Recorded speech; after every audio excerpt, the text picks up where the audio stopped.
Hello, I'm Allie Curtin, and today we are going to talk about bridging the gap. The problem today is that Black and Hispanic students generally achieve to a lesser degree than their white counterparts. This results in Black and Hispanic students being less likely to graduate high school, earn a college degree, and obtain a well-paying job. The goal that education and educators should have today is closing this achievement gap. So what changes do we have to make so that this is no longer an issue for our students of color and so that they can achieve the same success? This is extremely difficult and it's not a simple task, but the goal of today's presentation is to propose answers to these questions and suggest ways our schools can help. Here are two graphs, and there are so many graphs out there depicting this, but these two graphs show one is math scores for the National Assessment of Education Progress of 8th grade students. So that's the one, that's the first graph on the left. And it goes until 2011. But what you can see is that white students are at the top, followed by Latino students, and then our Black students. And this is a consistent pattern. While scores are on the rise for all three groups, there is still a huge gap in the achievement of our students of color compared to white students. And if we look specifically at Evanston Township High School scores, our ACT scores through 2012, we can see that within our school we do have this same pattern occurring up until 2012 with our white students, Latino, and African American / Black students. So what we're seeing is a huge difference in their achievement scores. Now at Evanston Township High School, we have done work to help fix this, which I'll talk about later, in a little bit more up-to-date numbers. But this is where we're starting with, and this is the issue that we're seeing and that we need to fix. First, we have to look at equality versus equity with what we're providing our students. If you look at the picture on the right, equality is giving the students exactly the same thing. So all three of those students are getting the same box.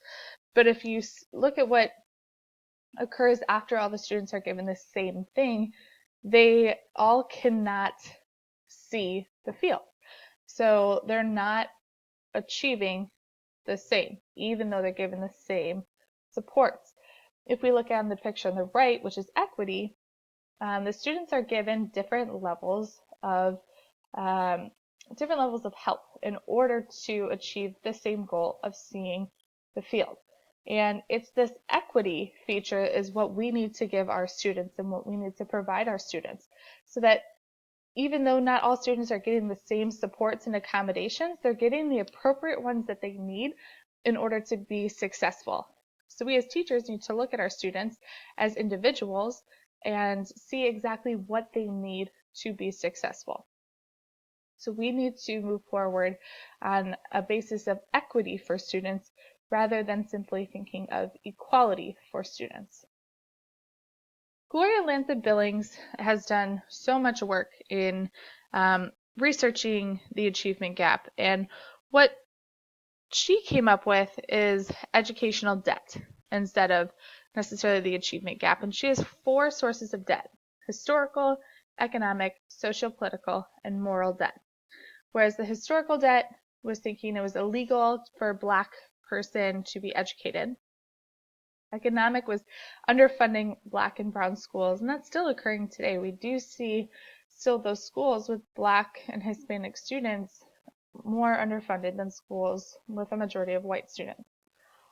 Socio-political debt stems from Black citizens not being able to vote until 1965.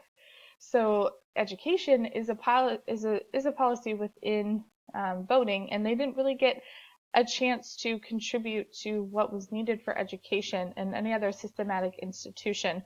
So schooling is really formed and based over white moral standards. And that's our moral debt as well. Billings admits that Latson Billings admits this is unquantifiable, but we can't deny the inequalities Black individuals face in our country. So students of color are walking into schools with this educational debt. Now, I don't agree that we need to look at the deficits of our students. I think we really need to look at what makes our students unique and what makes and embrace their differences. But it's important to note kind of where students are coming from as well. What we need to implement is culturally relevant pedagogy.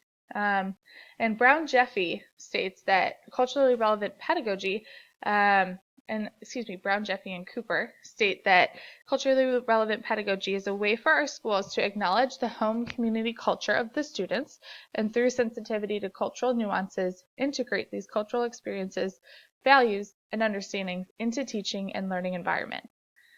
This incorporates students' cultures versus being colorblind, right? So colorblind is treating all students the same, that equal factor. But really, being colorblind is more just holding students to that same kind of white moral code standard. Whereas we need to incorporate where all students are coming from and focus on being responsive to the students' cultures and implementing them. And then every single student can learn about each other and then embrace each other's differences versus feeling separated through them. In addition, our students of colors come in with stereotype threat. Really what this is that members of prejudiced against groups often internalize stereotypes, resulting in a sense of inadequacy, and it becomes a part of their personality. So students of color walk into classrooms with the threat of fulfilling that particular stereotype. Like I'm not good at science. I'm violent, I'm not good at math.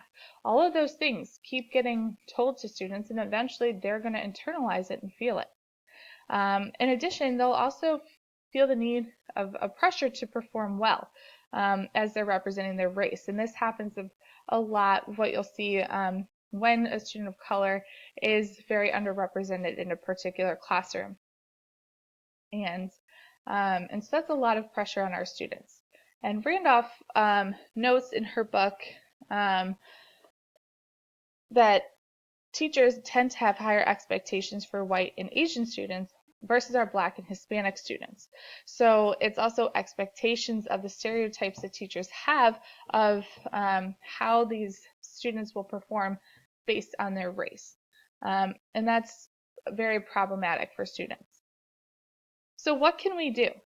We have to move away from colorblind teaching and into multicultural education with that culturally relevant pedagogy. We need to detrack our courses in such a way that they allow students to change into more advanced classes, offer students the necessary supports to get there, so that's that equity piece. We also have to provide students with an environment that empowers them, values their perspectives and backgrounds, and holds everyone to high expectations.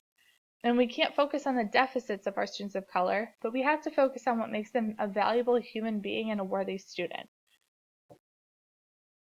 If we look at Evanston Township High School, feel free to watch this YouTube video here. It's the PBS NewsHour that I'm going to highlight. It's very interesting, 6 minutes.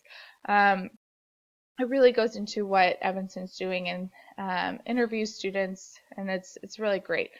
And it highlights the changes seen at Evanston Township High School. When talking to Principal Dr. Marcus Campbell, he stated that the disparity is reflective in expectations of students. What he means by that is students of color aren't held to the same high expectations as our white students. And as a result, they're not getting the same results as they aren't exposed to the same level of rigor. So we need to create opportunities for students of color to engage in rigorous settings. And how we've done that at ETHS is by detracking our English, history, and biology at the freshman level. And that's changing our expectations for the students. We're not just saying their 8th grade placement scores are going to just determine their high school track. But rather, we're saying that it's not just one test. You belong at our school and you belong in the rigorous classes if those are the courses you choose to take. And we provide them with the means to be successful in those classes. So the data from this detract model is taken from the PBS NewsHour video, is showing that participation in AP classes for white students is up 19%, Black students up 35%, and Latino has increased 78%.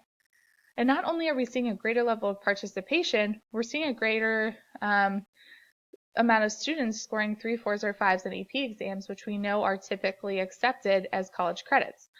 White students have increased those scores up 31%, Black students up 98%, and Latino students up 116%. Dr. Campbell also states that our ACT scores are at an all-time high for students of color, as well as our graduation rates for students of color. So really, this change in expectations, the change in the exposure to rigor, all of them are definitely improving our students' results. So Burris and Weiner also are proponents of detracking, as they say, as quoted here, that we do see an underrepresentation of our Black and Hispanic students in higher level classes, and this is very detrimental to those students because if they're not getting the opportunity to move up, we're reinforcing low expectations. We're not allowing for student growth, and the system's measure of success measures off of white values. And we need to offer students supports that will allow them to reach their goals. And again, this is that earned honors assessments and detracking at ETHS that is a good model for this detracking method. And at the elementary school level, Mr. Wiley at Roy Elementary School, he's an assistant principal. It's in Northlake, Illinois, and this school has a majority of Hispanic students. And when asked about the achievement gap, Mr. Wiley stated it boils down to cultural differences. Schools need to be culturally aware and responsive to different groups.